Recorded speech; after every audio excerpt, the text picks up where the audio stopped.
Thank you and welcome to the show this morning.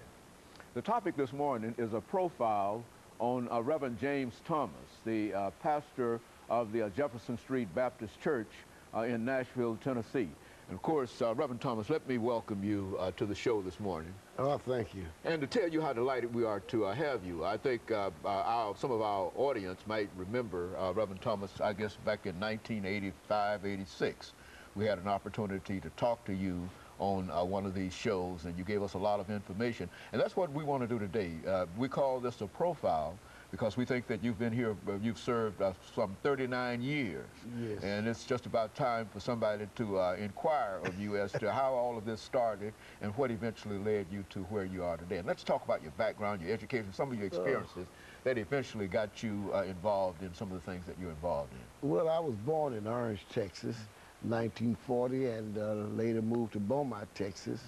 And I graduated from high school in Texas. And in 1964, I came to Nashville to go to American Baptist College. Got into the movement, and I've been running ever since. Yes. And so you've been really involved in it ever since. And you've been real concerned, Reverend Thomas, in reference to the least of these. You've really had a career in Nashville, Tennessee. And how did that become? Well, I've had good people around me. Dr. Kelly Mills Smith, Dogan Williams, Andrew White. Those people nurtured me, and I've always been grateful to God for those lives. And so what made you decide to, when you established Jefferson Street Baptist Church, how did that happen? I was called to Jefferson Street. When you became involved in Jefferson Street. I was called to Jefferson Street in 1971. Okay. They were without a pastor, and they wanted somebody that couldn't preach well, so they called me. And I've been there ever since. They said if I ever learn how to preach, they're going to let me go. Let you go, and so you've been there ever since. Ever since, Very good. And we know that you are a great preacher, Reverend Thomas.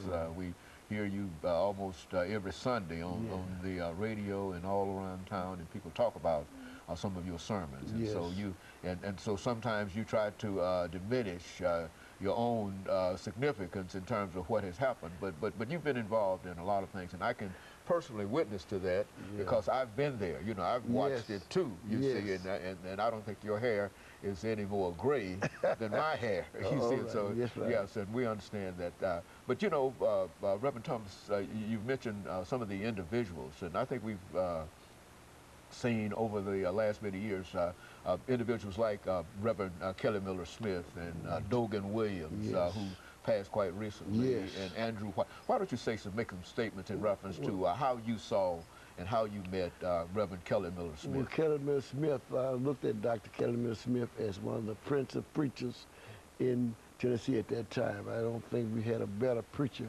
than Kelly Miller Smith, who could mix and mingle with the high and the low. When Jimmy Carter was elected president, he sent for Jesse Jackson. And Jesse Jackson said to President Carter then, I can't come unless Kelly Miller Smith come with me. He said, because Kelly will interpret to you what I want to say. That's the kind of preacher Dr. Kelly Miller Smith was. Yes. And he was part of the movement here. Yes, he was the movement. In fact, at that time, when we wanted some light, we had to look to First Baptist Capitol Hill. That's where everything took place, at First Baptist Capitol Hill, and we waited for Dr. Smith's directions. Now, when we were marching in the 60s, we had T.C. Vivian, James Bevel, all of those fellows, but Kelly was the key man. And so everybody, now, what was the relationship with Reverend Smith and Martin Luther King? I understand that Dr. King came to Nashville on a number of occasions. Oh, yeah, well, Kelly was the key man that could bring Dr.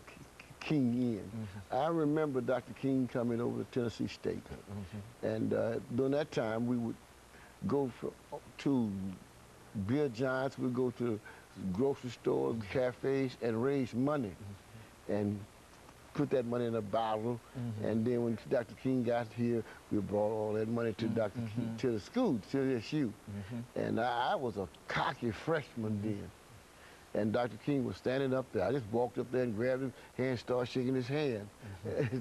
And so that was the way you introduced yourself to Dr. King. And of course, Reverend Thomas, we're getting ready for our first commercial break. And when we come back, we'll have an opportunity to pick up at that.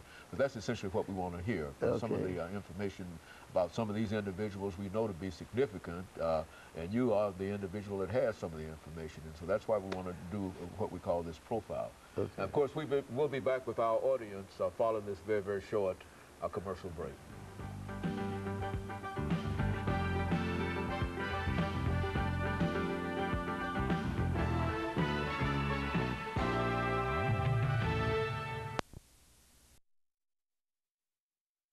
The guest is